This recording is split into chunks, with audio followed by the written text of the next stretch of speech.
नमस्कार दोस्तों, आज फिर हाजिर है आपका दोस्त जेपी रावत संदेश महल के साथ।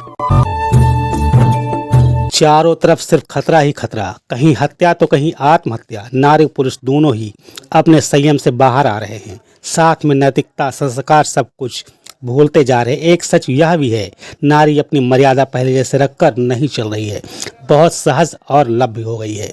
रही मर्द की बात, तो जहां मौका मिला खाता खोल लिया। बंगाली में कहावत है, खोमटार अड़ाले खेमटा नाच, यानी कि घूंघट की आड़ में बेस्या नृत्य। आपका रुख एक ऐसी घटना की ओर करने जा रहे हैं जहां पुलिस ने जो खुलासा किया उसे जानकर आपके भी होश उड़ जाएंगे। पुलिस मैनुअल इंटेलिजेंस और डिजिटल डाटा की मदद से पुलिस ने एक प्रेस कॉन्फ्रेंस में बताया कि भतीजे ने अपनी चाची की अवैध संबंधों से पीछा छुड़ाने के लिए चाची संगीता की हत्या कर दी, जो पहले की तरह संबंध रखने और रुपए देने का दबाव बना रही थी। मामला उत्तर प्रदेश के जनपद बाराबंकी के थाना असंद्रा के गांव नसीरपुर का है, जहां चाची से पिंड छुड़ाने के लिए एक साथी की मदद से चाची की हत्या कर दी गई। आगे क्या हुआ सभी कुछ बताएंगे। सभी कुछ जानने के लिए बने रहे हमारे साथ। आप देख रहे हैं अपना मनपसंद चैनल संदेश महल।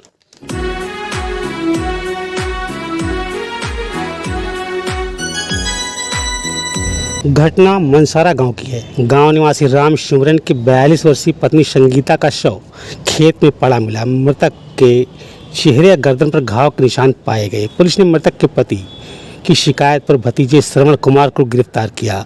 पूछताछ में बताया कि 10 वर्षों से उसकी चाची संगीता से प्रेम प्रसंग चल रहा था, जो रिश्तों का खुलासा करने व रुपए देने का दबाव बना रही थी। पत्नी से रिश्ता टूटने की कगार पर आ गया था। इसके चलते साथी राजेंद्र की मदद से मौत के घाट उतार दिया। घटना को लेकर के क्या कहते हैं पुलिस अधिकारी, सुने उन्हीं की जुबानी। थाना असंद्रा जनपद बाराबंकी में एक सूचना मिली कि नसीपुर गांव में एक मर्डर हो गया। तत्काल हम सभी अधिकारियों ने वहां पर मौके पर गए और फील्ड यूनिट, हमारी सर्विलांस स्वाट की टीमें वहां पर लगी। आरंभिक स्तर पर यह था कि ये पूरी तरह से ब्लाइंड मर्डर दिख रहा था। परिवार को भी बिल्कुल इस बात की आहट नहीं थी कि कोई उनकी रंजिश है या कोई बात है इसके पीछे।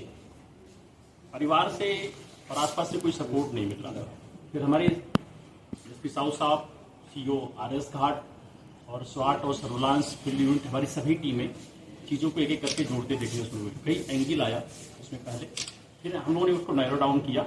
धीरे धीरे बाद में मालूम चला कि जो अभियुक्त है वो मृतका के परिवार का ही है और वो उनके देवर का लड़का है। घटनास्थल से ये लग रहा था कि ये जहां तक मृतका गई थी वहां तक ये स्वेच्छा से गई हैं और अपने आप ही गई हैं।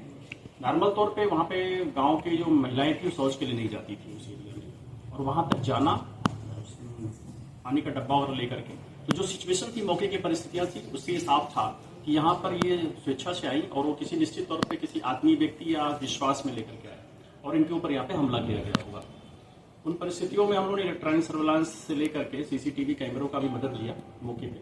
फिर ये निकल के आया कि जो श्रवण है उस परिवार का ही है और इनसे इनके इलिसिट रिलेशंस काफी दिन से डेवलप हो गए थे।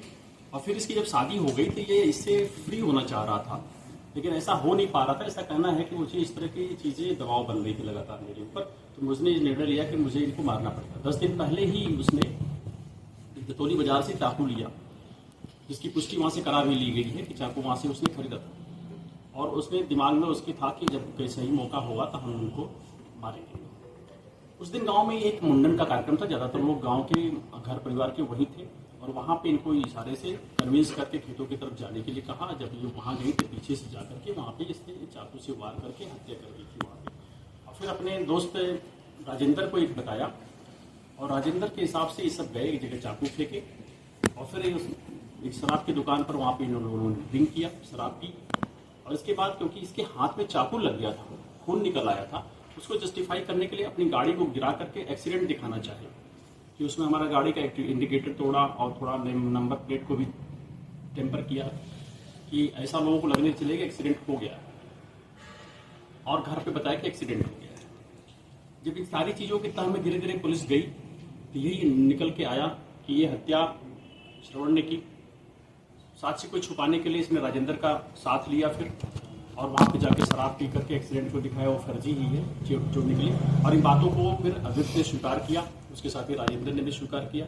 इस प्रकार इस घटना का काफ़ी सफल अनावरण हुआ और इसके लिए हमारी स्वाट, सर्विलांस, पूरी टीम, थाना सदरा की टीम निश्चित तौर पे पिछले 1 हफ्ते से इसमें प्रयासरत थी और इसमें हमें काफ़ी अच्छा साइंटिफिक एविडेंस भी मिले हैं जिनको हम माननीय न्यायालय में प्रस्तुत करेंगे और निश्चित तौर पे इस केस में हम लोग शीघ्र ही डे टू डे ट्रायल करा करके सजा कराने में कामयाब होंगे।